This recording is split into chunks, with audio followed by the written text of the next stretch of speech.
All right, here we are, part two. Welcome in. This is Don with Adventures of the Broken Retired, along with my trusty friend. Along with my reckless remote Elmer, we're going to make a video for you today. This is part two of my dad at the nursing home and the pew pew. I'm gonna try to get right into it here. So what I'm trying to do is I'm trying to bring you into his mindset. He was born in England in 1929. World War One ended in 1919, I believe. So everything was fresh. Everything was still there. There was a lot of stuff that was still bombed out. There were a lot of people who were involved in the war that were injured, that were all still there. I mean, so World War One was still fresh on his mind, and then of course, starting in 1939 when he was 10 years old, World War Two broke out, and so he also had that to deal with. You know that the worst fires in recorded history were in London during World War Two. Anyway, so he's looking out the window at what I see, obviously, as a pipe threader under a piece of clear visqueen.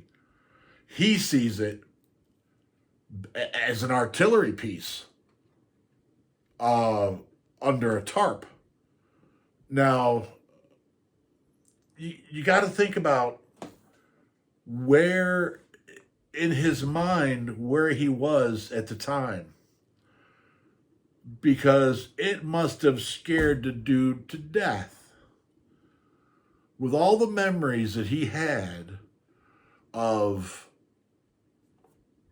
fresh post-war and living during war in a country that was being,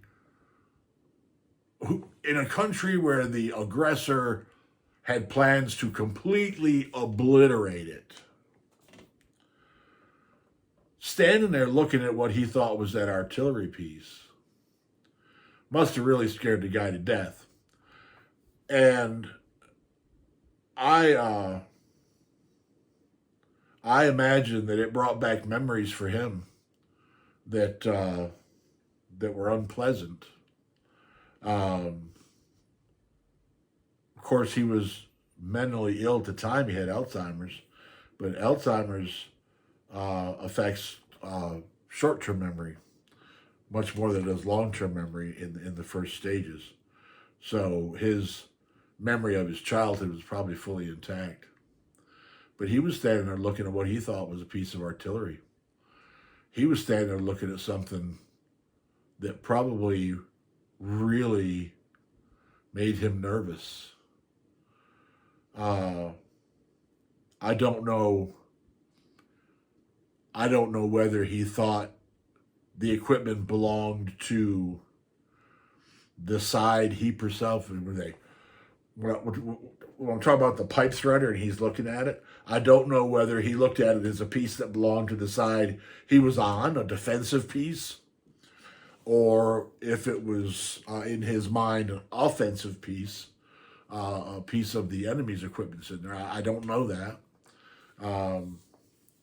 But it kind of weighs on me to think about where he was mentally at that time, because I would imagine that suffering and fearful and a lot of other things that we don't like to be were probably where he was. Fear. And I feel some guilt because of that. Because I didn't understand it at the time. And the more I think about it, the heavier it weighs on me. That I wish I could have rescued him from that. Sit tight just a second. Thank you. I wish I could have rescued him from that, and I don't know if I could or not. I don't know how long that piece sat outside his window, but I would imagine that it loomed heavily in his mind that there was that thing that, considering what he thought it was, there was that thing sitting outside of his window. Sit tight. Let me clear my throat again. Thank you. Appreciate your understanding with that. I just don't want to cough on the camera, you know. And I don't know whether it was outside of his window for 2 days, 2 weeks, or 2 months. I don't know. But like I said, it weighs heavily on me that I couldn't explain to him. I didn't explain to him. It didn't occur to me to explain to him that it was a pipe threader. I thought about telling him that. No, you're wrong. It's a pipe threader. But I didn't know what his reaction to me telling him he was wrong was going to be. The whole situation kind of dumbfounded me. I wasn't sure what to do, what to say. But like I said, it weighs on me that I couldn't help him through that. That I couldn't come up with a way to help him understand, no, it's not. We're not in or near a war. And that's a pipe threader. It's a piece of construction equipment. Construction rather than destruction. Because he was convinced it was a piece of destruction. And he was very serious and very somber. And it pains me deeply to recall the look on his face and the tone of his voice and his stature as he stood there looking at that. There's a pew-pew under there. But I didn't help the guy out. I didn't know what to do. I don't know if there was anything I could have done to bring him back to reality and see what it was. But I guess it just is what it is. I wish I'd have known something to do to help him get beyond that, but I didn't. Anyway, we're into this one for 7 minutes. This is not didn't see me laughing a whole lot in this one. But it is what it is. Thank you very much for being here. Tomorrow is let's change the subject a little bit for a minute. Tomorrow is the 21st of August, 2025. The 21st of June, a month ago, I posted my first video, my first YouTube video. I've been welcomed with open arms on here. There's been some haters. No matter what you do, there's going to be haters, and that's okay. That's fine with me. But for the most part, I have been welcomed here with open arms. It's been fantastic. I've made a bunch of videos, and I've had a lot of fun making a bunch of videos. And even though this video is more serious, and I had to take that word out, call it a pew-pew instead. I don't want to upset.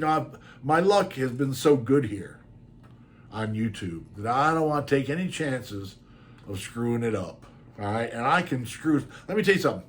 There are few people that can screw something up as quickly and thoroughly as I can. I'm talking about a situation. They say you can screw up a free lunch. Boy, I tell you what. I can screw up a free lunch. I can fix your house. I can fix your car. I can fix a whole bunch of things. Not real good with computers. All right, so we get a little happiness here. I was talking to Amy last night. Actually, Molly and Amy and I were all talking last night.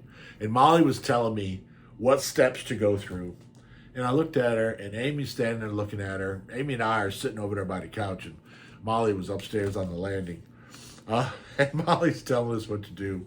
And I said to her, I said, Molly, I said, there's something that you don't understand. She said, all you have to do is go to Google on your phone, and then read the instructions that it says what to do what you want to do, and then do it on your computer. And I said to her, I said, Molly, there's something you don't understand.